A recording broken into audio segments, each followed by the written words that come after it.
A Máscara da Morte Vermelha, Edgar Allan Poe. A morte vermelha há muito tempo devastava o país. Nenhuma peste jamais fora tão fatal ou tão hedionda. O sangue era sua encarnação e seu selo, o vermelho e o horror do sangue. Havia dores agudas e súbita tontura, e em seguida profusa hemorragia pelos poros, finalizando com a morte. As manchas escarlates no corpo, e especialmente no rosto da vítima, significavam a marca da praga e impediam toda a ajuda e simpatia das outras pessoas.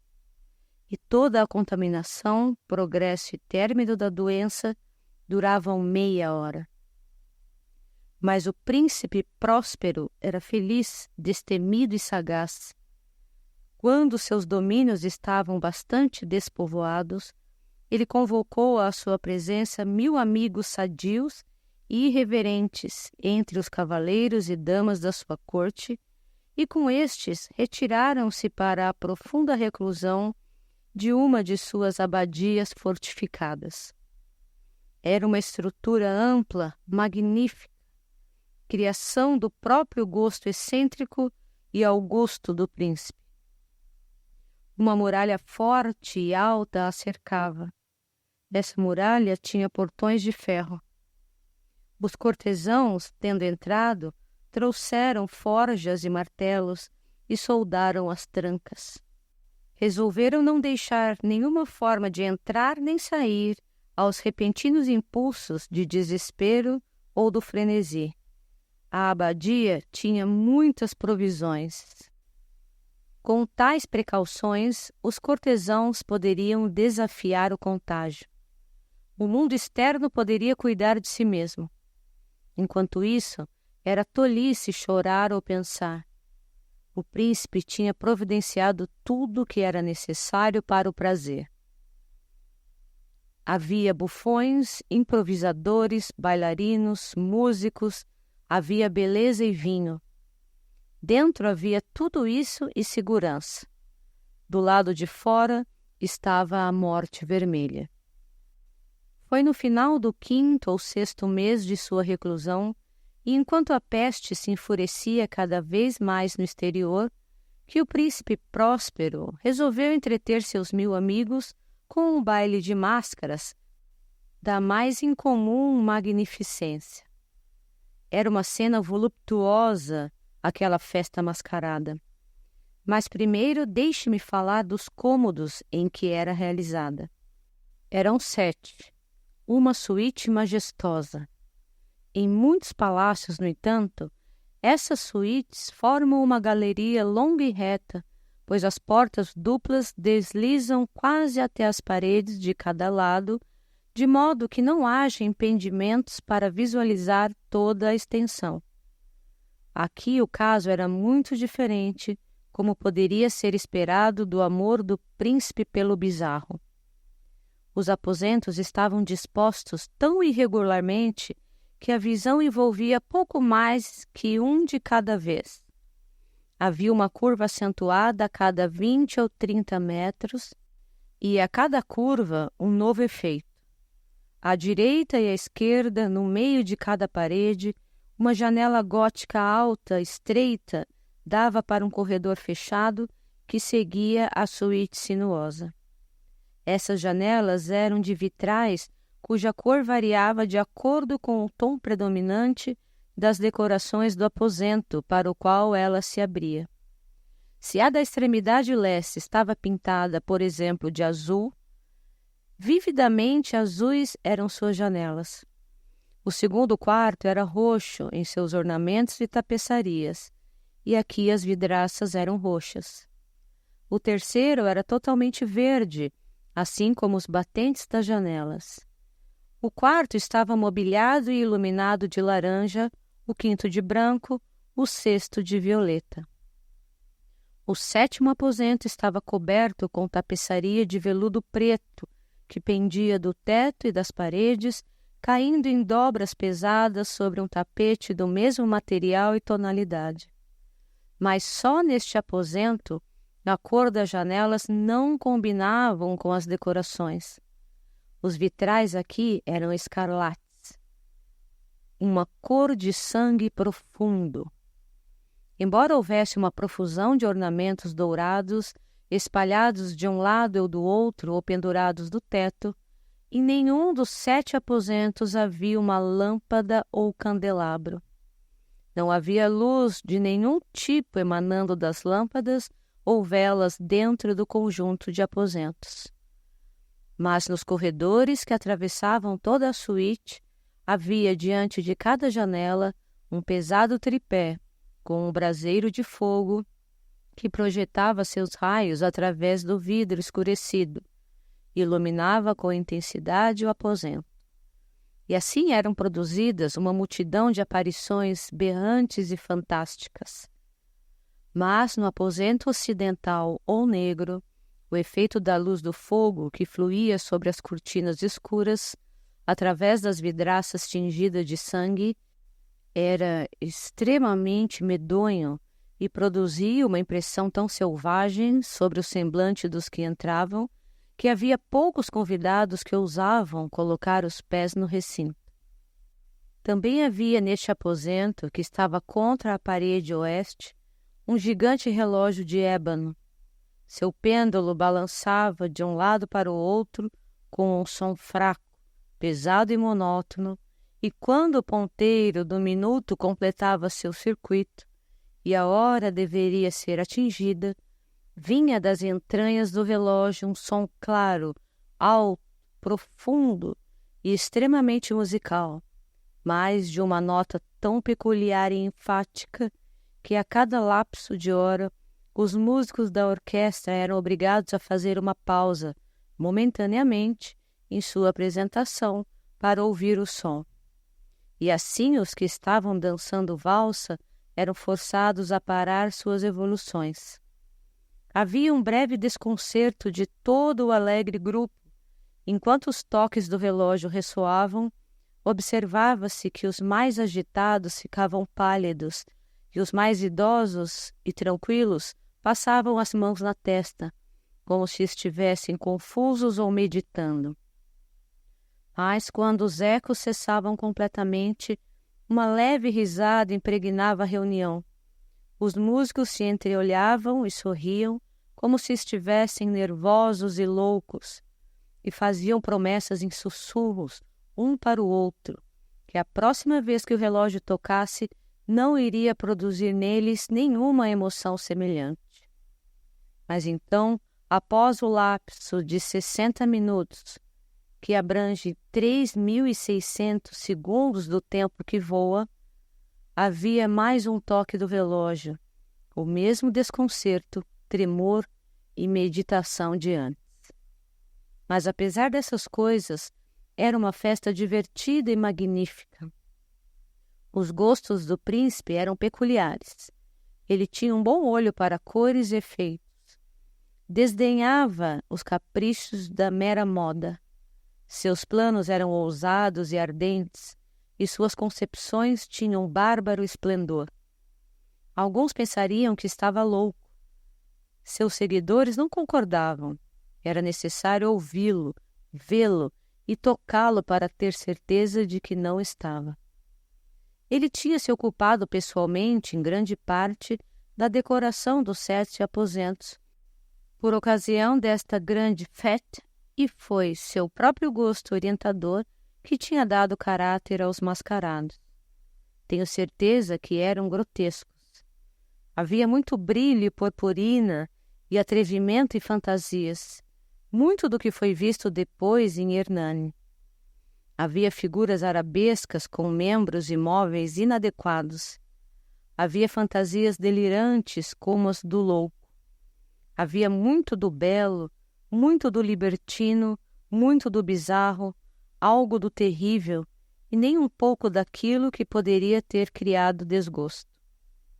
Para lá e para cá, nos 7 aposentos, havia, de fato, uma multidão de sonhos. E esses se contorciam e assumiam o tom dos aposentos, fazendo com que a música selvagem da orquestra parecesse o eco de seus passos. e em pouco tempo depois tocava o relógio de ébano que ficava no corredor do veludo. Então, por um momento, tudo fica parado e tudo fica em silêncio, exceto a voz do relógio. Os sonhos ficaram rigidamente congelados em seus lugares, mas os ecos do relógio desaparecem. Duraram apenas um instante, e uma risada leve, meio abafada, flutua através deles quando vão desaparecendo. E agora, mais uma vez, a música ganha volume e os sonhos vivem e se contorcem mais alegremente do que nunca, assumindo o tom das muitas janelas pintadas através das quais fluem os raios dos tripés. Mas no aposento que fica mais a oeste do 7, nenhum dos mascarados se aventura a entrar, porque a noite está terminando e de lá flui uma luz mais vermelha pelas vidraças cor de sangue. A escuridão de Zibelina amedronta, e para quem pisa sobre o tapete escuro, o relógio de ébano próximo tem um repique abafado, mais solenemente enfático do que qualquer outro que atinja os ouvidos daqueles que se entregam aos prazeres nos outros aposentos mais distantes. Mas esses outros aposentos estavam densamente lotados e neles pulsava febrilmente o coração da vida. E o festejo continuou rodopiante até que finalmente começaram as 12 badaladas da meia-noite no relógio. Então a música parou, como se alguém tivesse dado um comando. As evoluções dos valsistas foram aquietadas e tudo parou desconfortavelmente como antes.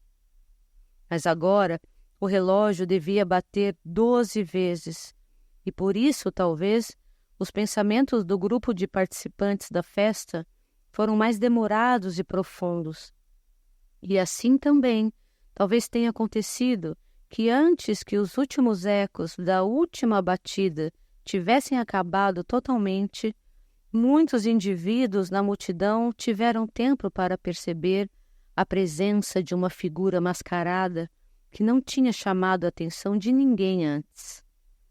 E o boato dessa nova presença se espalhava em sussurros ao redor, levantando ao longo de toda a festa um murmúrio expressivo, primeiro de desaprovação e surpresa, finalmente de terror, de horror e de nojo. Em um conjunto de fantasmas, como os que pintei, pode-se supor que nenhuma aparência comum poderia ter excitado essa sensação.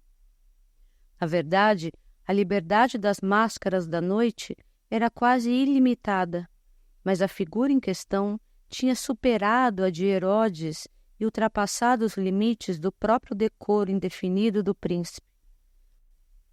Havia acordes nos corações dos mais imprudentes que não podem ser tocados sem causar emoção.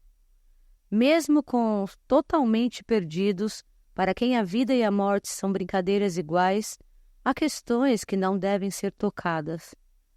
Toda a festa, de fato, parecia agora sentir profundamente que no traje e porte do estranho não existia nem humor nem civilidade. A figura era alta e magra e estava coberta da cabeça aos pés com as vestes da sepultura. A máscara que ocultava o rosto era tão parecida com o semblante de um cadáver endurecido que o escrutínio mais próximo deve ter tido dificuldade de detectar o engano. No entanto, tudo isso poderia ter sido suportado, até mesmo aprovado pelos loucos foliões em volta. Mas o mascarado tinha ido longe demais ao se fantasiar de morte vermelha. Sua vestimenta estava coberta de sangue e sua testa larga, assim como todo o rosto, estava manchada pelo horror escarlate. Quando os olhos do príncipe Próspero caíram sobre essa imagem espectral, que com um movimento lento e solene, como se quisesse sustentar mais plenamente o seu papel, andou de um lado para o outro entre os valsistas. Era visto como se estivesse convulsionando, no primeiro momento com um forte tremor, de terror ou aversão, mas no seguinte, sua testa estava vermelha de raiva. Quem ousa? Perguntou com voz rouca aos cortesãos que estavam perto dele. Quem se atreve a insultar-nos com essa zombaria blasfema? Agarre-o e arranque sua máscara para que saibamos quem devemos pendurar ao nascer do sol nas muralhas. O príncipe Próspero estava no aposento oriental ou azul quando pronunciou estas palavras. Elas ressoaram pelos 7 quartos em voz alta e clara, pois o príncipe era um homem corajoso e robusto, e a música foi abafada com um movimento de sua mão. No salão azul estava o príncipe, com um grupo de cortesãos pálidos ao seu lado. A princípio, enquanto ele falava, houve um leve movimento apressado desse grupo na direção do intruso, que naquele momento também estava próximo.